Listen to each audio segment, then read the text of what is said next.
Selamat pagi Bapak Ibu yang kekasih dalam Tuhan.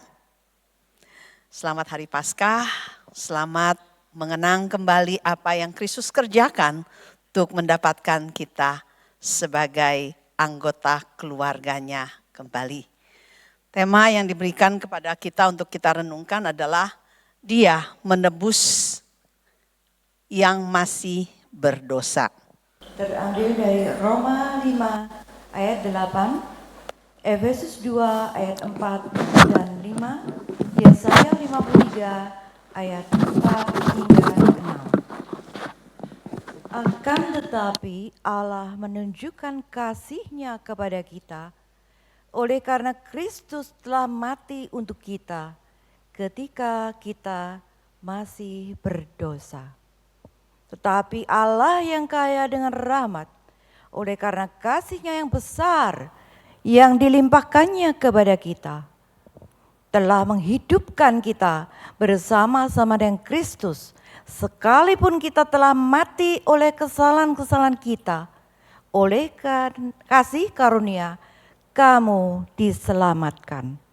Tetapi sesungguhnya penyakit kitalah yang ditanggungnya, dan kesengsaraan kita yang dipikulnya. Padahal kita mengira Dia kena tulah, dipukul dan ditindas Allah. Tetapi Dia tertikam oleh karena pemberontakan kita. Dia remukkan oleh karena kejahatan kita. Ganjaran yang mendatangkan keselamatan bagi kita ditimpakan kepadanya. Dan oleh bilur-bilurnya kita menjadi sembuh. Kita sekalian sesat seperti domba, masing-masing kita mengambil jalannya sendiri. Tetapi Tuhan telah menimpakan kepadanya kejahatan kita sekalian.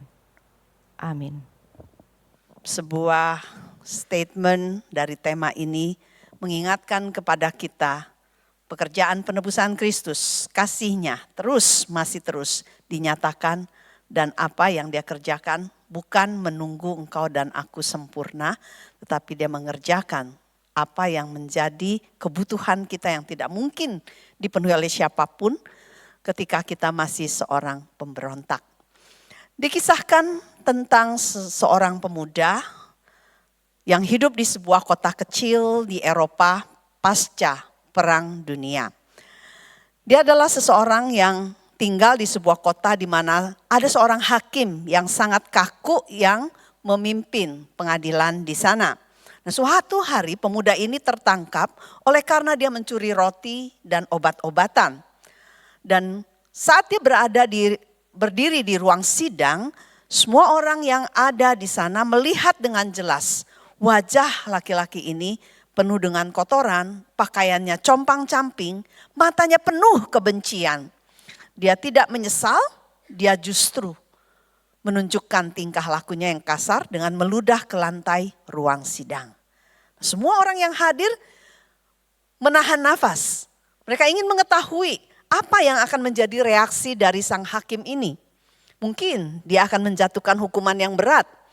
Tetapi menariknya, hakim itu berdiri. Dia melepaskan jubah kebesarannya, jubah hakim. Dia turun dari kursi pengadilan dan berjalan mendekati pemuda yang kotor ini. Sang hakim kemudian merangkul pemuda itu, sesuatu yang tidak diantisipasi oleh semua orang yang hadir di sana. Dan dia membiarkan kotoran yang ada di baju pemuda mengotori kemeja putihnya yang sangat mahal. Dan apa yang lebih mengejutkan lagi orang-orang yang hadir di sana adalah ketika mendengar hakim ini berkata, hukum tetap harus ditegakkan, denda harus dibayar. Tetapi karena kamu tidak punya apa-apa, aku yang akan membayar dendamu, dan malam ini kamu pulang ke rumahku sebagai anakku. Kisah ini memberikan kepada kita sebuah kilasan tentang skandal Injil, skandal kasih karunia. Sebuah pemberian cuma-cuma, bukan karena tidak berharga, tetapi sangat mahal, diberikan kepada kita pada saat kita masih belum layak untuk menerimanya. kita seringkali berpikir kita harus mengupayakan kelayakan pada diri kita. Kita perlu bersih lebih dahulu sebelum kita mendekat kepada Allah. Kita seringkali berpikir bahwa Allah menunggu kita berubah baru Ia mau merangkul kita. Tetapi firman Tuhan, beberapa yang sudah kita bacakan tadi, mencatat hal yang sangat mengejutkan karena Allah justru turun ke titik yang paling rendah di dalam kehidupan kita, ke dalam lumpur dosa kita, dan saat kita masih menjadi seseorang seperti pemuda ini, meludahi hukumnya. Nah, firman Tuhan pada hari ini membawa kepada kita sebuah kesempatan untuk memikirkan bahwa Tuhan tidak menunggu engkau dan aku sempurna baru Dia mengasihi kita. Jika dunia mengatakan jadilah baik dahulu baru aku mengasihi engkau, tapi Allah justru mengasihi kita kemudian mengubah kita menjadi baik. Kita melihat bahwa Allah kita adalah Allah yang berinisiatif untuk menolong kita. Saat kita masih berada di dalam kondisi mati secara rohani, seperti yang dikatakan oleh Efesus pasal kedua ayat 1. Di sana kita diingatkan bahwa kondisi kita ketika Allah datang mencari kita bukan dalam kondisi baik-baik. Kita berada di dalam kondisi yang disebut sebagai mati. Dan kita tahu itu menggambarkan kepada kita tidak ada sesuatu pun yang bisa kita lakukan untuk menolong diri kita sendiri. Itu menggambarkan kepada kita membutuhkan penyelamatan dari luar diri kita. Itu menggambarkan kepada kita sekali lagi penebusan yang terjadi atas hidup kita adalah 100% karya Allah. Di dalam pemahaman kita sebagai orang yang mengacu kepada teologi reform, kita memahami bahwa Allah mengerjakan seluruhnya tanpa campur tangan kita. Modernistik ya. Dan itu adalah sesuatu hal yang kita perlu mengingatkan pada diri kita karena kita sangat mudah sekali berpikir ada andil kita ketika kita boleh diambil menjadi seorang anak. Kita melihat di dalam bagian firman yang sudah kita bacakan, firman Tuhan mengingatkan kepada kita Allah berinisiatif untuk masuk ke dalam lumpur dosa kita.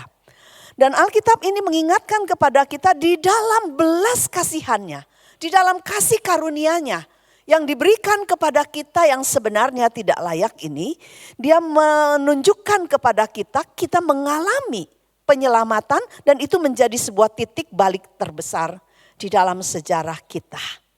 Di dalam inisiatifnya Dia menyelamatkan kita bukan karena potensi kita di masa depan. Seperti kebanyakan manusia mencoba untuk menolong orang-orang yang dilihat berpotensi. Ada banyak perusahaan yang merekrut orang yang terlihat karena dia memiliki potensi. Dan Allah tidak ada di dalam posisi seperti itu ketika Dia mendapatkan kita.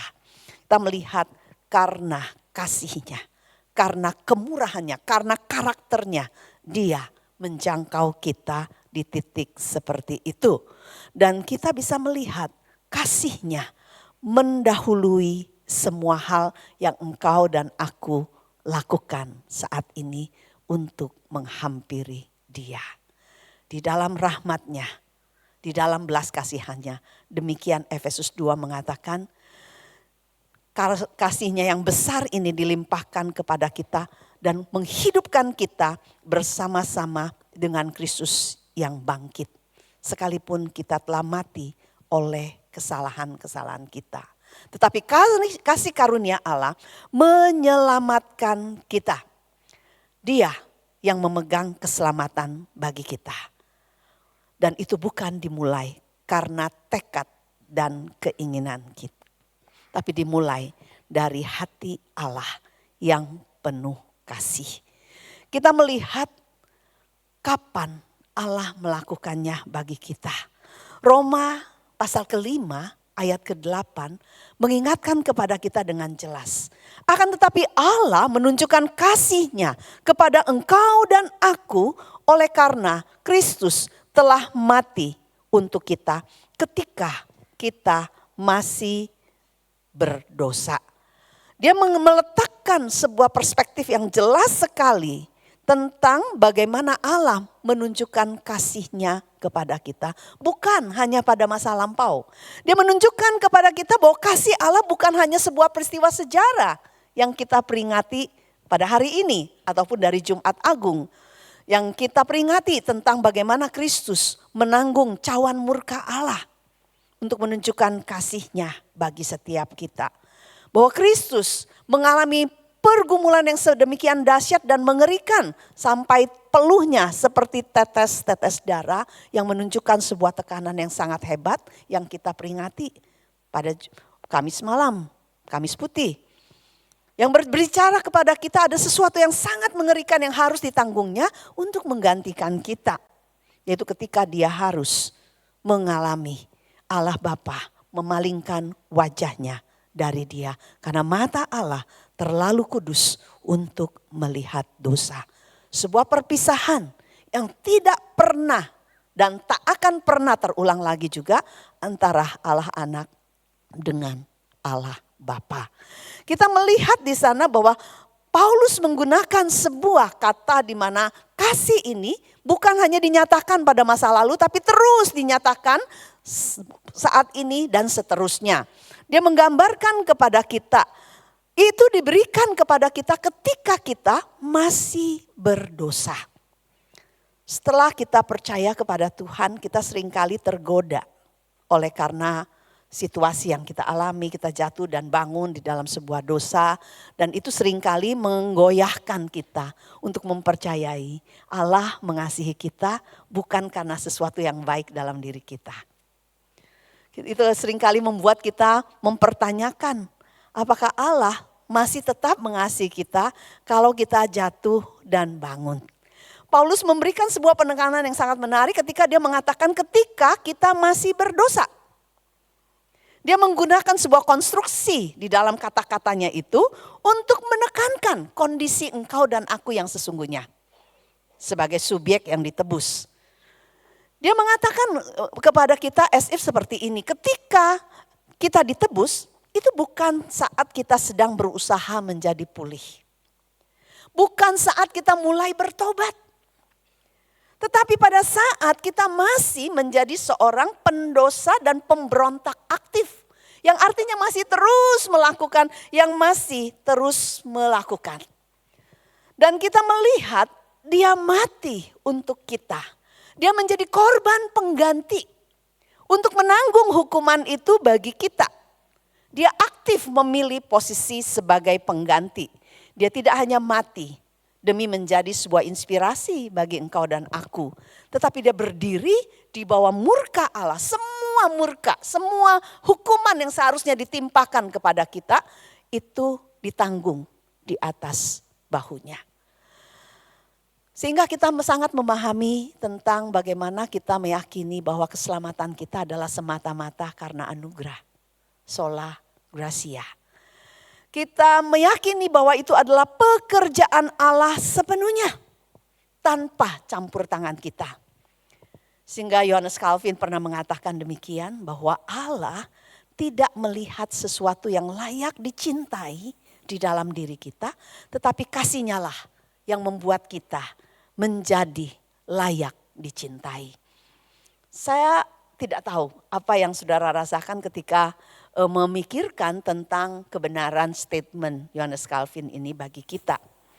Kita menemukan bagaimana Allah memilih kita bukan karena dia melihat ada benih kebaikan di masa depan di dalam kehidupan kita.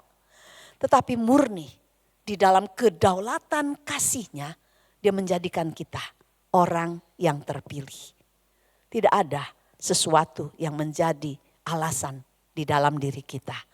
Membuat dia menjatuhkan pilihan. Dan dia membenarkan kita bukan karena perubahan karakter kita. Yang seringkali kita pahami tentang progressive sanctification. Itu adalah sebuah kebenaran setelah kita dibenarkan statusnya. Dia menggambarkan kepada kita bahwa status hukum Kristus yang benar itulah yang dipertalikan kepada kita, imputed to us, diterapkan kepada kita, dikreditkan kepada kita. Sehingga kita bisa melihat bukan karena ia melihat kita layak dikasihi. Seperti kata Calvin. Tetapi kasihnya yang membuat kita menjadi layak di matanya. Dan kita melihat Allah yang adil ini, apakah dia mengabaikan dosa? Kita terus diingatkan untuk bisa memikirkan, tidak. Jawabannya adalah salib menjadi jalan ketika dia datang menjangkau kita dan keadilan yang dia tuntut itu dipenuhi di atas kematian Kristus. Dan kita dibenarkan. Allah tidak menunggu kita insaf baru mengirim Kristus.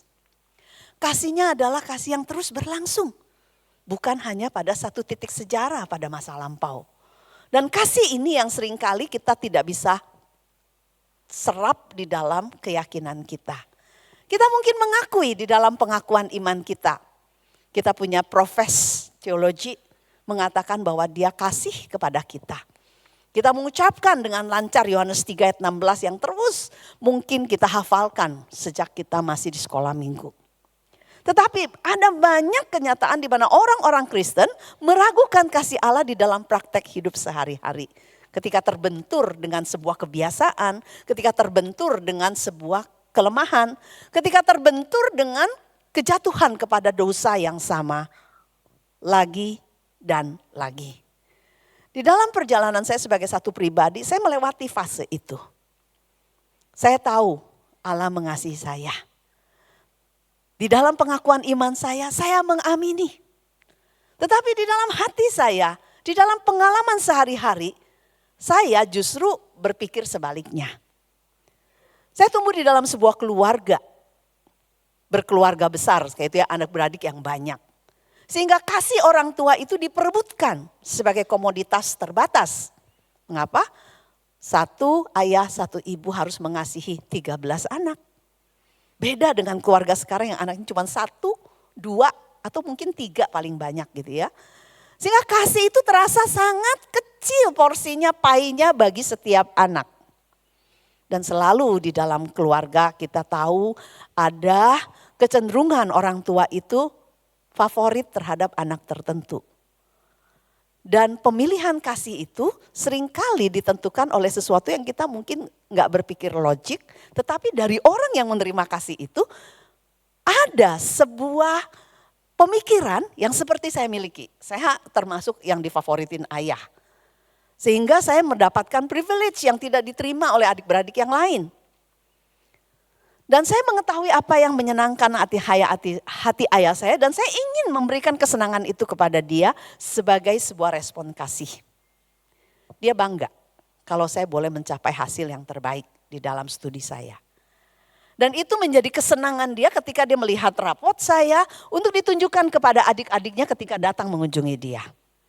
Entah apa yang mereka ceritakan karena saya tidak ada di sana, tetapi yang jelas bahwa dia akan menceritakan hal itu, nanti saya akan dengar dari acek saya kayak gitu ya dan sebagainya. Tanpa saya sadari bahwa pengalaman itu membentuk perjalanan saya bahkan ketika saya berhubungan dengan Tuhan. Saya selalu berpikir bahwa saya akan membuktikan, I will prove myself ya, worthy of love dari papa saya untuk dapat pai lebih. Saya akan kerja keras untuk bisa mempertahankan nilai. Saya akan melakukan apa yang menyenangkan dia untuk bisa mendapatkan kasih yang terasa lebih dibandingkan adik-beradik yang lain. Saya akan memasak makanan kesukaan dia dan itu menyenangkan hati dia. Tapi tanpa sadar sebenarnya saya sedang membeli kasih. Saya sedang memperjuangkan dan banyak orang tua menjadikan anak-anak di rumah itu bertumbuh dengan sebuah keyakinan dia tidak layak atau tidak pantas dikasihi kalau dia enggak melakukan sesuatu yang menyenangkan orang tuanya. Itu saya proyeksikan dalam hubungan saya dengan Allah karena kenapa? Hubungan kita dengan Allah seringkali adalah kita pinjam dari hubungan kita dengan orang tua kita. Orang penting dalam hidup kita. Sudah masuk ke sekolah teologi itu adalah pergumulan saya yang besar tentang topik Allah mengasihi. Bukan karena apa yang ada pada saya. Ya, bukan karena ada apanya Allah mengasihi saya. Tapi dia mengasihi saya apa adanya. Itu menjadi sebuah pergumulan yang sangat hebat dan membutuhkan tahun demi tahun. Untuk bisa saya mengalami pengalaman breakthrough dengan kebenaran ini. Profes teologi saya jelas Allah adalah kasih, titik. Tetapi di dalam prakteknya Allah adalah kasih kepada saya kalau saya begini dan begitu. Dan saya bergumul dengan Tuhan sangat hebat sekali karena saya katakan, Tuhan bagaimana saya meyakini kebenaran ini tapi I cannot feel anything di dalam hati saya. Saya nggak bisa meyakini bahwa Kau tetap mengasihi aku ketika aku gagal melakukan apa yang Engkau mau, yang Kau suruhkan. Dan kita tahu kita jatuh dan bangun. Perjalanan kita mengikut Tuhan adalah perjalanan orang-orang pengkhianat yang setia. Kita sering mengkhianati kebenarannya tapi mengkhianati dia. Tetapi kita terus berusaha untuk berjalan bersama dengan dia. Jatuh dan bangun. Dan kisah-kisah orang yang menjadi tokoh iman di dalam Alkitab memperkenalkan kepada kita. Kita orang benar sekaligus pendosa yang masih jatuh bangun dan entah kapan. Di titik terakhir kehidupan kita baru iman kita disempurnakan. Tapi itu menjadi pergumulan yang sangat hebat sampai saya katakan, Tuhan beri saya pengalaman. Untuk mulai mengalami kasih-Mu di dalam hati saya bahwa benar Engkau mengasihi aku bukan karena aku harus melakukan usaha apapun. Kebenaran ini begitu menghunjam di benak saya tetapi hati saya kok ada jeda jurang yang sebegitu besar. Apa yang Tuhan berikan kepada saya sebagai hadiah tentang hal itu? Itu adalah perjalanan di dalam pernikahan. Mengalami dikasihi oleh seorang suami bukan karena saya melakukan sesuatu, menjadi titik awal saya belajar. Belajar bahwa Allah mengasihi saya, oh mungkin seperti ini. Dan ketika memiliki seorang anak, saya belajar bagaimana bisa mengasihi dia karena Musa selalu mengatakan, ingat anak ini lebih berharga dari apapun yang ada di rumah. Kamu suka rapi, kamu suka apapun, tapi please jangan sampai anak memiliki kesan barang di rumah ini lebih berharga dari dirinya. Mereka anak. Mereka layak mendapatkan kasih bukan karena mereka melakukan sesuatu yang menyenangkan kita. Tapi karena kita memilih mengasihi mereka. Sesudah punya mantu, pelajaran itu masih ada. Musa mengatakan belajar, kasihi mantumu lebih dari anakmu. Waktu awal saya pikir apa bisa ya gitu kan ya. Saya punya 2 menantu ya. Dan saya ingat karena Musa terus mengingatkan dan saya masuk ke dalam sebuah perjalanan baru bagaimana saya bisa menjadi dispenser kasih Allah bukan karena mantu saya melakukan sesuatu lebih dahulu. Jadi saya ingat pada tahap ketika anak saya masih menyesuaikan di tahap awal hubungan pernikahan mereka gitu kan ya. Dia datang dan dia mengatakan, Mam, kok aku baru ketemu ya ternyata ada sifat seperti ini. Ternyata dia tuh kalau lagi stres tuh kayak begini. Ngeluh gitu kan ya. Anak saya anak laki toh. Dan kemudian saya ingat Musa ngomong sama saya itu begitu dan saya belajar bagaimana Tuhan kasih saya hikmat. Supaya saya tidak akan menjadi seorang ibu yang berdiri di antara anak saya dengan mantu saya.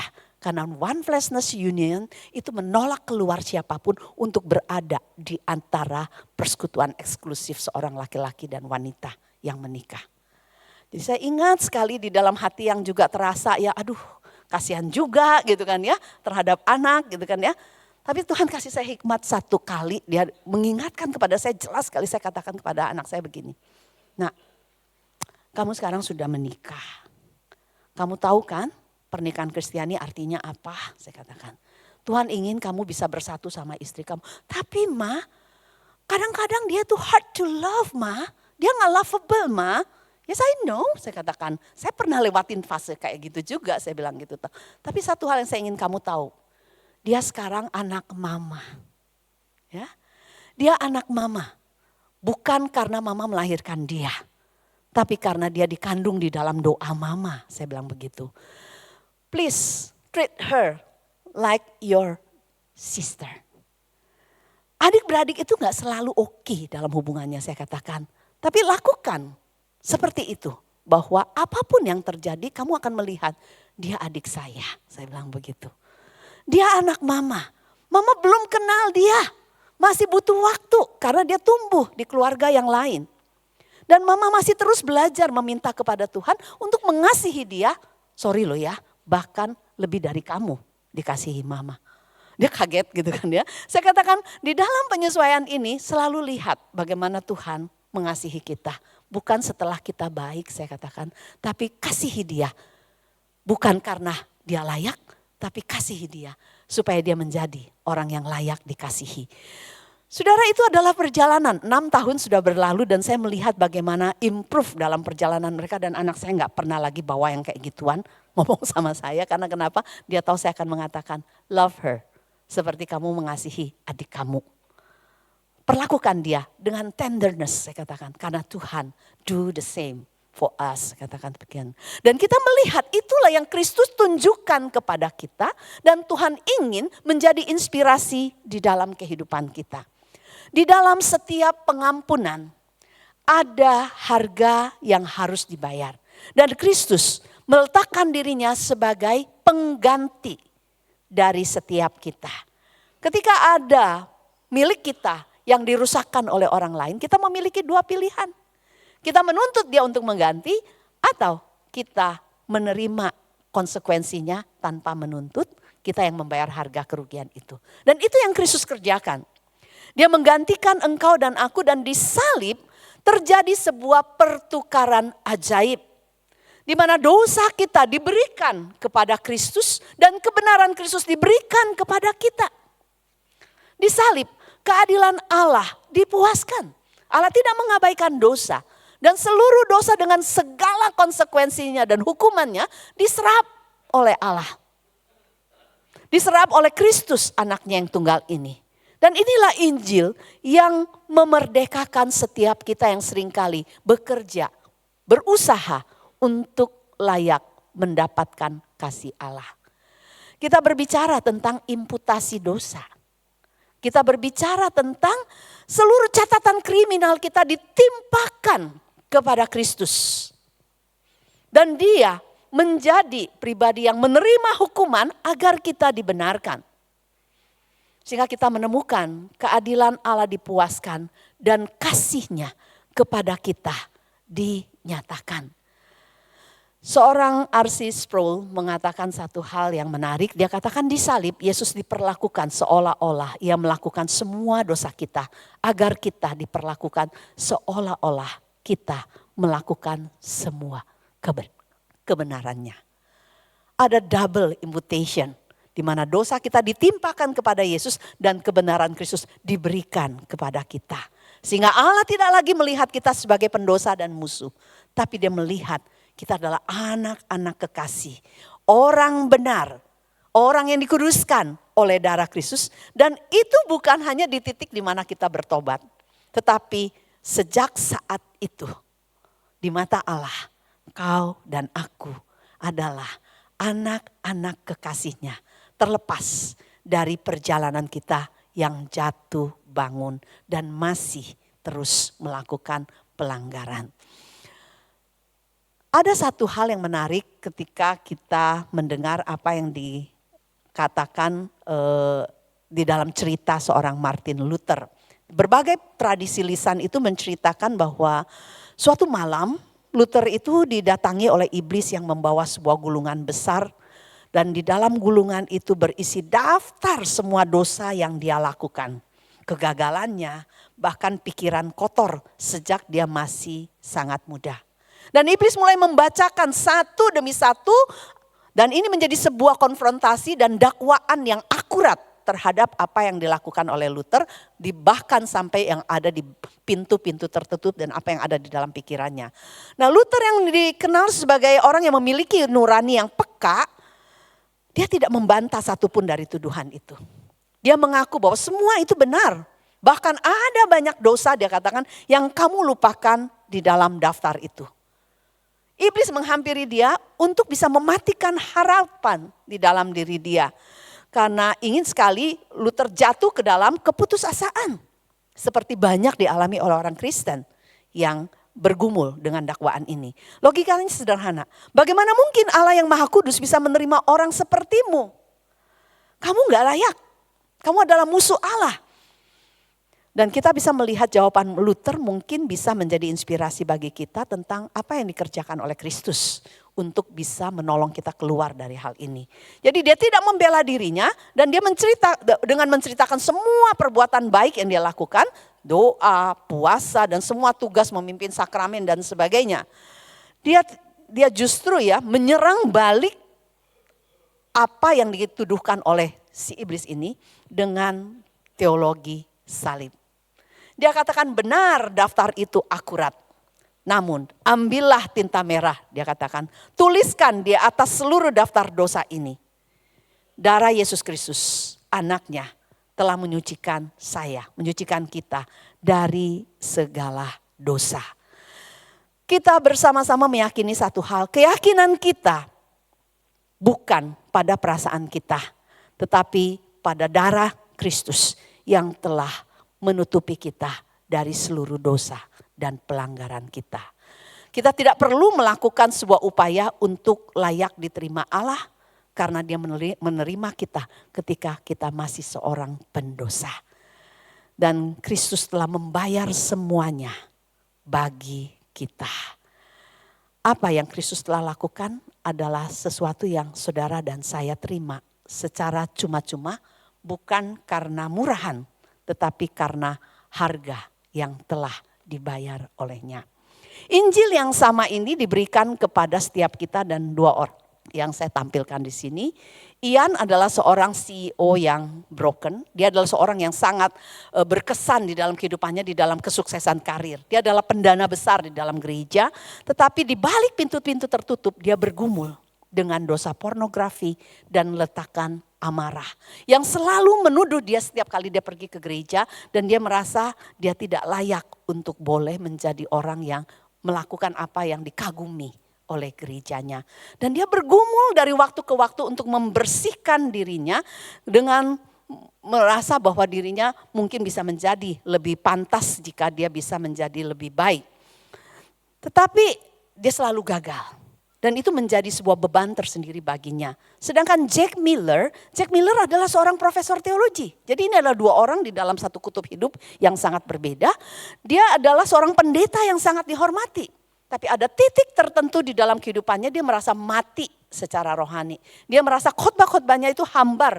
Dan usahanya menjadi orang suci itu membuat dia lelah dan merasa sangat jauh dari Tuhan. Dia merasa pelayanan yang tidak berapi-api ini tentu tidak lagi berkenan kepada Tuhan. Tetapi pada suatu hari saat dia sedang berjalan di Spanyol, di dalam kondisi depresi rohani, dia menyadari sesuatu yang mengejutkan. Dia sedang mencoba, dia menyadari seperti Ian, dia sedang mencoba menjadi juru selamat bagi dirinya sendiri. Dia merasa dia harus layak agar Tuhan mengasihinya. Saudara, kalau suka membaca, kita tahu ini adalah strategi dari Screwtape, iblis senior yang mengcoach ponakannya Wormwood untuk menggoda manusia meragukan kasih Allah, menjauh dari Allah pada saat kita sedang mengalami masa-masa di lembah kehidupan kita. Ketika kita terpuruk oleh karena kelemahan kita.